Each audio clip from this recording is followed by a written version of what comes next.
In life's breast it was born hiding its twin. But pain came first, then only joy could be. Well, this was just for you today, I guess. Okay.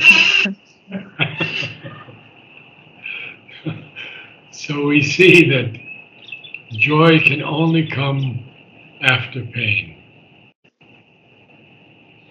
Yes. And that I still haven't reached because Mary Helen and I had 31 years of absolute bliss. In 31 years, we had 5 disagreements. And in 3 of them, I was right, but I was wrong because I should not have disagreed. So we see that pain, he's going to tell us about pain. 4 lines with pain just now.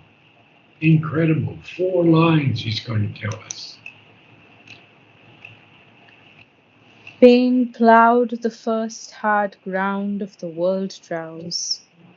By pain a spirit started from the clod. By pain life stirred in the subliminal deep. Yes, so we see now that this world drowse, this sleep of matter, this inconscient matter that's just a lump of something that is not yet formed. If we take Ranganathan's great vision of this huge amount of matter, it's absolutely nothing. But it contains within it everything. So you take a little bit of that and you make a cup or a plate, see, or a bowl. And then the matter that was inconscient, ignorant, world drowse takes on something. And therefore, pain started from the clod, from the clay. The spirit started from the clay, and life even stirred in the subliminal deep because of pain. You see, but pain, pain plowed, by pain, by pain. Sri Aurobindo is hammering it home to us that pain was necessary to awaken, or he, as he calls it here, plow the first hard ground of this world matter's sleep. And so pain has to begin from the clod, from the clay itself. And then by pain, life stirred in the subliminal deep. And we know, of course, the subliminal, we've read it many times, I think. We don't have to go into it again. Yes. So you can continue on now. Interned, submerged, hidden in matter's trance, awoke to itself the dreamer, sleeping mind. It made a visible realm out of its dreams. It drew its shapes from the subconscious depths, then turned to look upon the world it had made. Now, I need you to read that much better. I know you're reading it first time now, so we'll just take it slowly. Huh? So we want to see that interned. Interned, submerged, hidden in matter's trance, awoke to itself the dreamer, sleeping mind. It made a visible realm out of its dreams. It drew its shapes from the subconscious depths, then turned to look upon the world it had made. A little better. Some improvement. Good. All right, so we take it. Interned, it's confined within prescribed limits. It's interned. And it's submerged. because it's hidden in this trance of matter. But the dreamer, sleeping mind, awoke to itself. So we have first matter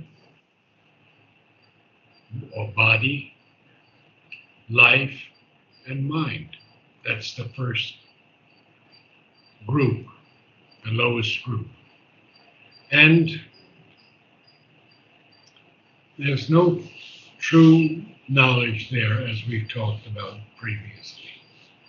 So we have first matter awaking, because hidden in matter's trance, interned or submerged in matter's trance, the sleeping mind awakes to itself, the dreamer. And so first there's body or matter, then there's life, and from life comes mind. Mind comes out of life. And therefore it made a visible realm out of its dreams. Right now he's talking about dreams. He just talked about it in the last line too. Awoke to itself, the dreamer, sleeping mind. It made a visible realm out of its dreams. It drew, it drew its shapes from the subconscious depths. Yes. And then it turned to look at the world that it made. And he's going to tell us in this next line is very, very important. By pain and joy, the bright and tenebrous twins, the inanimate world perceived its sentient soul, else had the inconscient never suffered change. Oh, okay. So tenebrous, of course, is dark and gloomy. So pain and joy are the bright and tenebrous twins. We can take the coin, the obverse and the reverse of a coin, or Janus, the god January, who looks at the past and the future. So we have pain and joy, who are bright and tenebrous twins. And by them, by their pain and their joy, the inanimate world, not alive, spiritless world, dull world, lacking activity or life, perceived its sentient soul. Sentient is having this power of sense perception. Conscious. If that had not happened, if there was not pain and joy, the inconscience would never have gone through change, suffered change. I think you have questions. No, I was just, I was observing. Sri Aurobindo writes, by pain and joy, the bright and tenebrous twins, and not the tenebrous and bright twins. You see, the pain and bright, they,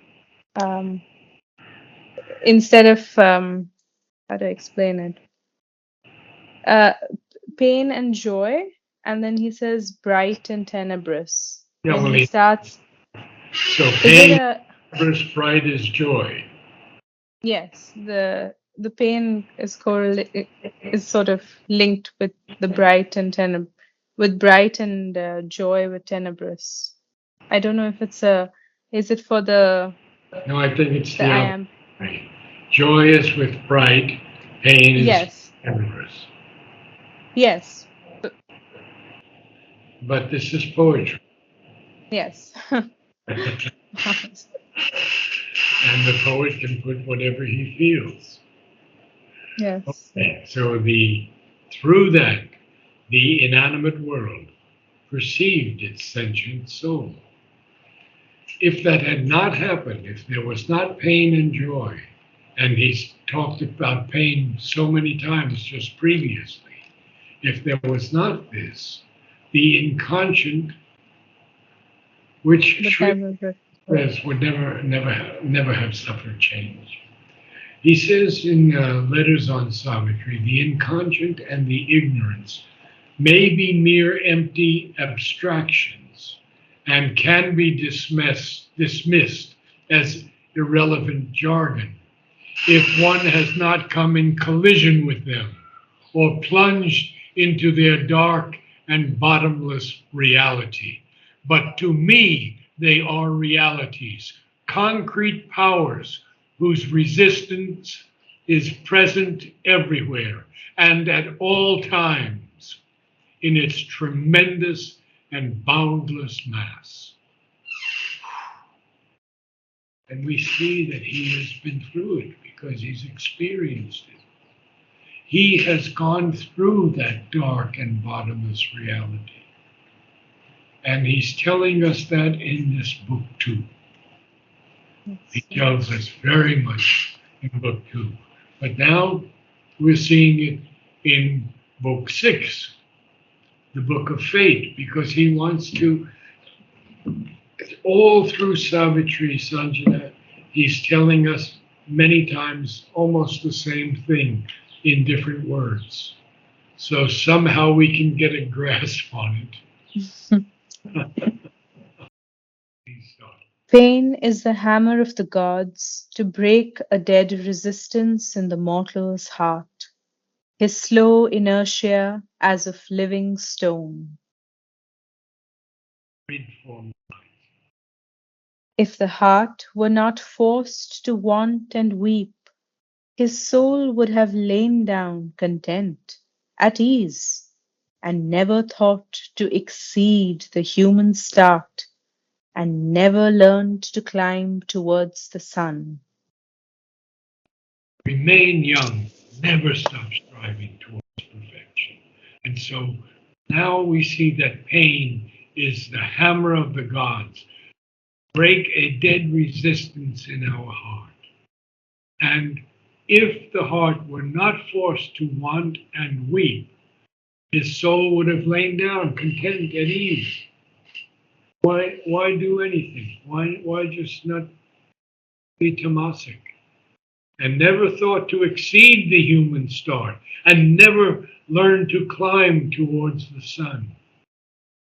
So, Sri Aurobindo has shared so much with us in these lines. And of course, he shared it through Narad. Okay. Um, can you begin from beginning and read for me? Thence rose the need of a dark, intruding God, the world's dread teacher, the creator, pain. Where ignorance is, there suffering too must come. Thy grief is a cry of darkness to the light. Pain was the firstborn of the inconscience, which was thy body's dumb original base. Already slept there pain's subconscious shape, a shadow in a shadowy, tenebrous womb.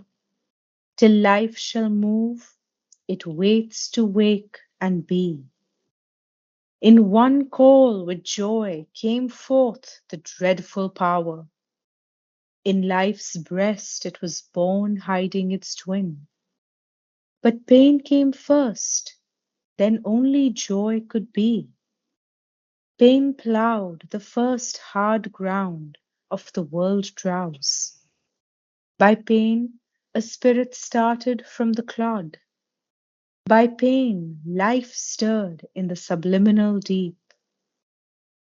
Interned, submerged, hidden in matter's trance, awoke to itself the dreamer, sleeping mind. It made a visible realm out of its dreams. It drew its shapes from the subconscious depths, then turned to look upon the world it had made. By pain and joy, the bright and tenebrous twins, the inanimate world perceived its sentient soul. Else had the inconscient never suffered a change. Pain is the hammer of the gods to Ever s- break a dead resistance in the mortal's heart. The inanimate world perceived its sentient soul, else had the inconscient never suffered change. Pain is the hammer of the gods to break a dead resistance in the mortal's heart, his slow inertia as of living stone. If the heart were not forced to want and weep, his soul would have lain down content, at ease, and never thought to exceed the human start, and never learned to climb towards the sun. Absolutely beautiful reading. Thank Really, you. really beautiful. Yes. Thank you, Narji. Namaste. See you next week.